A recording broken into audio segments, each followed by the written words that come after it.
Or properties of parallel lines. So now we are starting in on what we call transversals.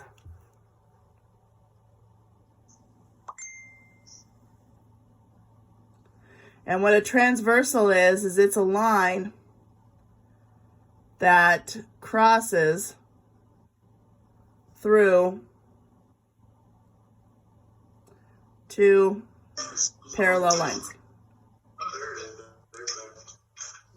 Okay, so a transversal is a line that will cross through two parallel lines. Okay, and what do we know about parallel? They have the same slopes. That's all we need to know about parallel lines. Parallel lines have the same slopes. They go on forever, different y-intercepts, but the same slopes. So, what a transversal looks like. If I have two parallel lines, okay, I'll have this line that cuts through the parallel lines. That is a transversal. Okay, so the red line is a transversal. The thing with the transversal is now you have all of these different angles that are coming into play. And these are very important because you're going to be doing this one big, huge quiz. It's called the Big Shape Quiz. It's this big quiz that deals with all this transversal when you are trying to figure out what all of these angles are. So I'm just going to write some numbers up here. 1, 2, 3, 4, 5, 6, 7, 8. Okay, so I'm writing all of those numbers up there. All of those are angles within. Okay, so I'm going to say that I'm just going to start with angle 3 is going to be congruent to angle 6. And the reason why angle 3 and angle 6 are congruent, it's because they are alternating interior angles. Okay, alternating interior angles. So these two are congruent to each other. Just like 4 and 5 will be congruent to each other as well. Okay, 4 and 5 are also alternating interior angles. Angle 4 congruent to angle 5. Why? They are also alternating interior angles. Okay, I also have alternating exterior angles. So I can say that angle 1 is congruent to angle 8. I'm going to do that down here. Angle 1 congruent to angle 8. Why? They're alternating exterior angles. Okay, because they're sitting outside of each other. And they alternate. One's on this side, one's on that side. So those are why those are alternating exterior angles. Also, 2 and 7 are also alternating exterior angles. Okay, I can say that angle 1 is congruent to angle 5.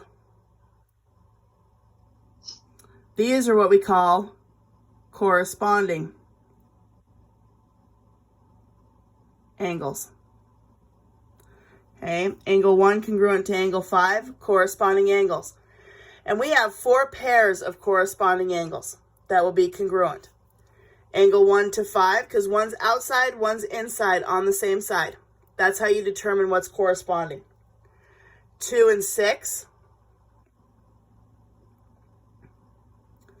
Okay, and then do the vice versa, do the opposite. 3 and 7. And then 4 and 8. Those are all different types of corresponding angles. Okay. Change color here. We have same side interior angles. So on my same side interior angles, I have 3 and 5. And then 4 and 6. Well, when you have same side interior angles, those add up to 180.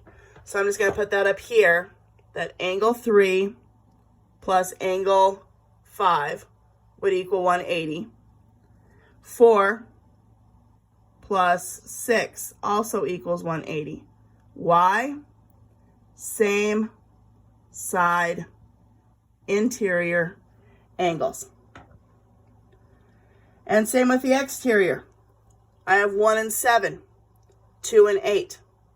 So angle 1 plus angle 7, angle 2 plus angle 8, those all equal 180. And again, why? They are same side exterior. Same side exterior. Okay, so those are all different types of angles. And of course, we have vertical angles in there too. 1 is congruent to 4, vertical angles. 2 is congruent to 3, vertical angles.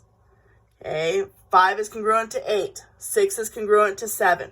So you got all of those vertical angles in there as well. So let's try to do a big example here. All right, let's grab me another sheet here. So let's say I have, two parallel lines this way, parallel lines that way. And I'm given, let's say this angle right here is 50 degrees. And they want me to find what angle, 1, 2, 3, 4, 5, 6, 7, 8, 9. All right. So we got the one angle, it's 50 degrees. So which one can I determine right off the bat? Which one would I know?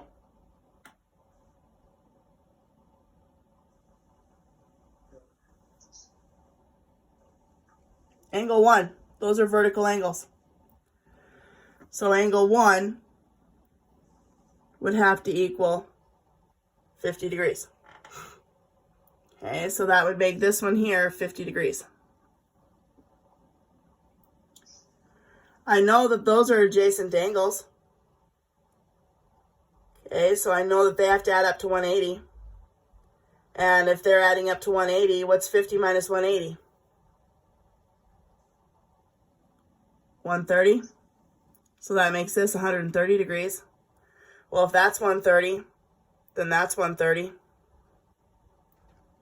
And when you're doing these, notice how I'm just working my way around the shape. Okay, I'm working my way around the shape. I know that these two are opposite exterior angles. And I also know that this angle and this angle are corresponding angles. One's inside, one's outside on the same side. So that means that those two have to be congruent. So angle 4 would equal 130. And so I can do the same process with angle 5. Angle 5, because this is corresponding angles, one's inside, one's outside, that's 50 degrees. And then on the opposite side, so if I'm looking at it this way, thinking that this is my transversal for those two parallel lines, one's outside, one's inside, so that means that angle 8 would have to be 130. And if this is 130, what's angle 7 going to be? 130. And if angle 7 is 130 and that's inside and that's outside on the same side, angle 6 is 130. And if these two are adjacent angles side by side, that means they add up to 180. That means 9 is 50. And if you notice, there's no other like magical numbers that are popping out of this. It is just, simply walking your way around a shape and determining what type of angles you are looking at and what type of angles that you have. So it's like no big magical thing that is happening here. Okay. So that's what you're doing today, is you're looking at a bunch of these angles and you're trying to determine what type of angles they are. And either they are alternating interior, alternating exterior, same side interior, same side exterior, corresponding, so on and so forth. Okay.